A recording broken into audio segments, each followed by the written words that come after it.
Part 1. The Discovery. The air was thick with the scent of damp earth and decaying wood as I knelt in the cramped crawl space beneath my grandparents' house. The beam of my flashlight cut through the darkness, revealing cobwebs that clung to the low ceiling like tattered curtains. My heart pounded in my chest, each beat echoing in the confined space. I had always been curious about what lay beneath the old house, but it wasn't until today that I had mustered the courage to explore it. The house itself was a relic of a bygone era, a sprawling Victorian structure that had stood for over a century. My grandparents had lived here for as long as I could remember, and now, after their passing, it was my responsibility to sort through their belongings.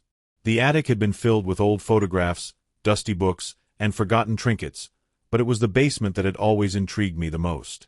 There was something about the way my grandparents had always avoided talking about it, something in the way they would quickly change the subject whenever I asked. As I crawled further into the crawl space, my flashlight flickered, casting erratic shadows on the walls. I shook it, and the beam steadied, illuminating a corner I hadn't noticed before. There, partially buried in the dirt, was a small, weathered box. It was about the size of a shoebox, its surface covered in intricate carvings that seemed to writhe and shift in the dim light. The box was sealed with a heavy padlock, its surface rusted and corroded with age. I reached out, my fingers brushing against the cold metal of the lock. A shiver ran down my spine, and for a moment, I hesitated. There was something about the box that felt wrong. It was as if the air around it was heavier, more oppressive, and the faint hum of energy seemed to emanate from within. But curiosity got the better of me, and I pulled the box free from the dirt. The carvings on the box were unlike anything I had ever seen. They were a chaotic mix of symbols and patterns, some resembling ancient runes, others more akin to the twisted, nightmarish imagery of a fever dream. The wood was smooth and cold to the touch, and as I turned it over in my hands, I noticed a small, almost imperceptible seam running along the edge of the lid. I set the box down on the dirt floor and reached for the lock. It was old and rusted, but with a bit of effort, it gave way with a loud, metallic snap. The sound echoed through the crawl space, and for a moment, I felt as if the very walls were closing in around me. I took a deep breath, steadying my nerves, and slowly lifted the lid. Inside the box was a collection of strange, unsettling objects. There was a small, intricately carved wooden figurine, its features twisted into a grotesque expression of agony. A bundle of yellowed, brittle papers tied with a frayed ribbon. A vial of dark, viscous liquid that seemed to shimmer and shift in the dim light. And at the bottom of the box, a small, leather-bound journal. I picked up the journal, my fingers trembling slightly as I opened it. The pages were filled with cramped, spidery handwriting, the ink faded and blotched in places. As I began to read, a sense of unease settled over me like a heavy blanket. The journal belonged to my great-grandfather, a man I had never met but had heard stories about.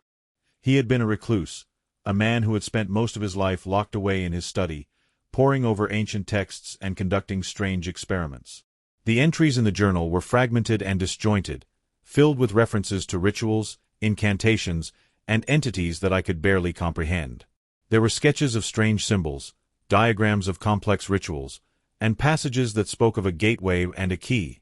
But it was the final entry that sent a chill down my spine. The box must never be opened. The key must never be found. The gateway must remain closed. If it is opened, the consequences will be dire. The entity will be freed, and all will be lost. I closed the journal, my mind racing. What had my great-grandfather been involved in?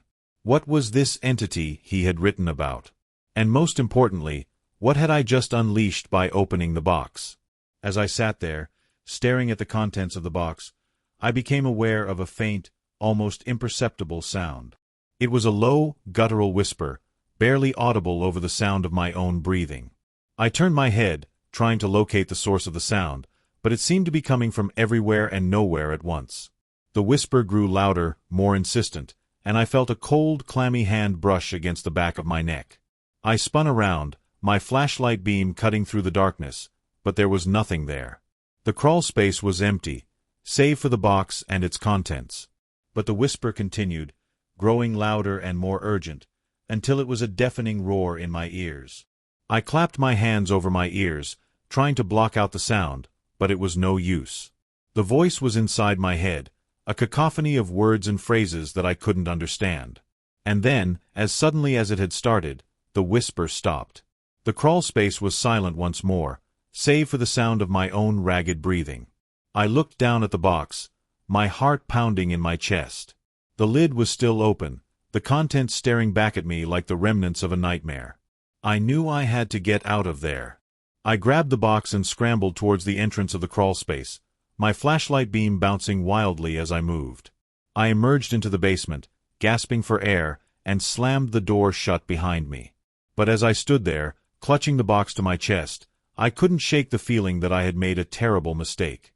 The air in the basement was colder now, and the shadows seemed to stretch and twist in ways that defied logic. I could still hear the whisper, faint but persistent, echoing in the back of my mind. I knew I had to find out more about the box, about the journal, about the entity my great-grandfather had warned about. But as I climbed the stairs to the main floor of the house, I couldn't shake the feeling that I was being watched. That something was waiting for me, just out of sight, biding its time. And as I reached the top of the stairs, I heard it again. The whisper, louder now, more insistent. It was a single word, repeated over and over, a word that sent a chill down my spine. Soon. Part 2. The Unraveling. The days that followed were a blur of sleepless nights and fevered research. I had moved the box to the study, where I spent hours poring over the journal and the other contents of the box. The more I read, the more I realized just how deep my great-grandfather had delved into the occult. The journal was filled with references to ancient texts, forbidden rituals, and entities that existed beyond the veil of our reality. The figurine, I discovered, was a representation of one of these entities, a being known as the Watcher. According to the journal, the Watcher was a malevolent spirit that fed on fear and despair, and could only be summoned through a complex ritual involving the figurine, the vial of dark liquid, and a series of incantations.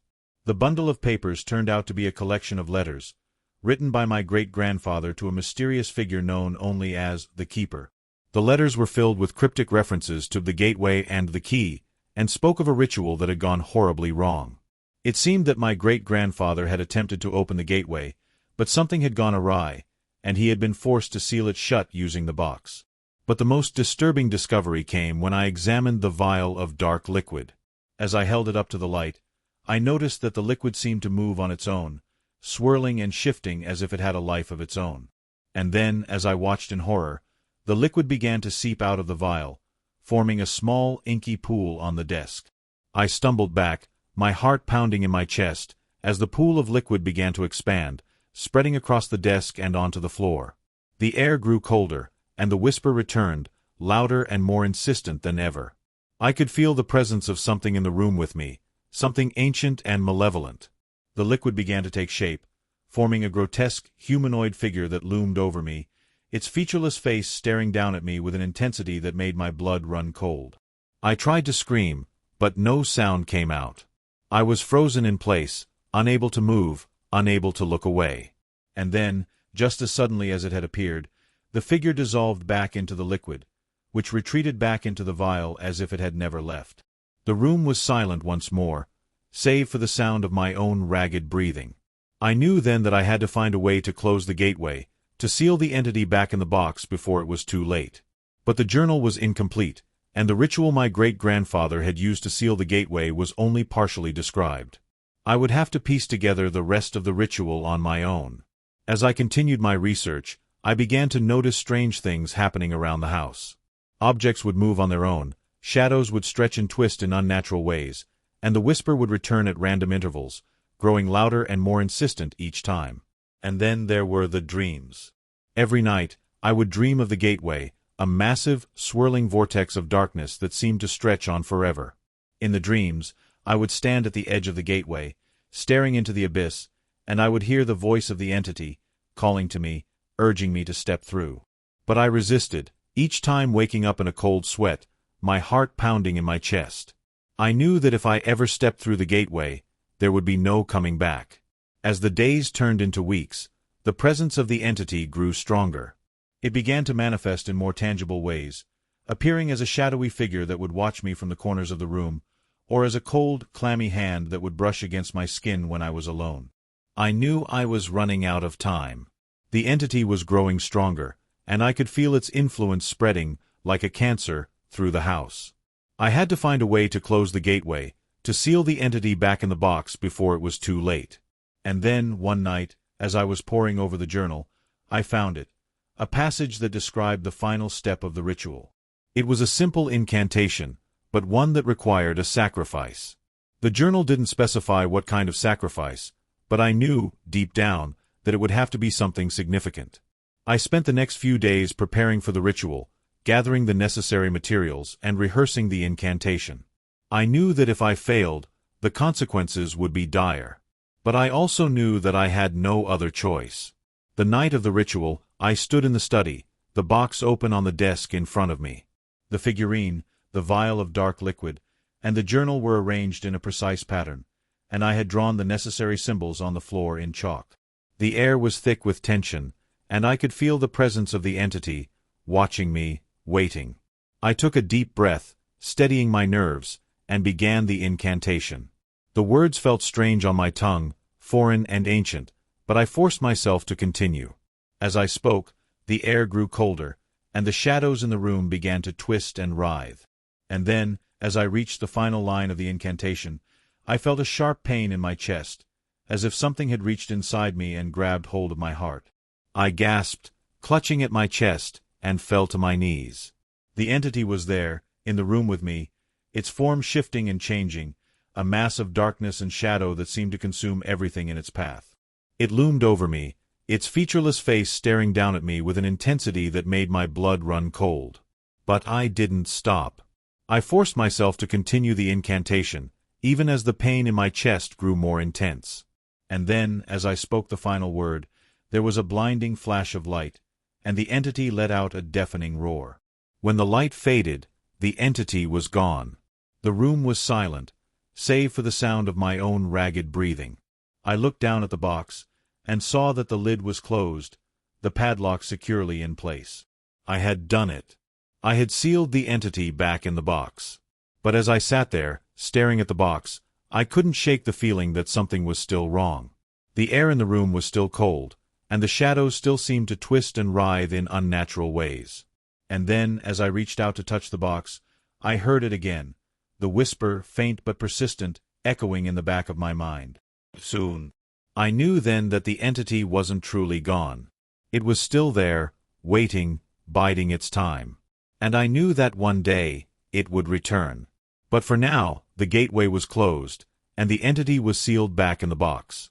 And that would have to be enough. I closed the journal and placed it back in the box, along with the figurine and the vial of dark liquid. I locked the box and placed it back in the crawl space, where I had found it.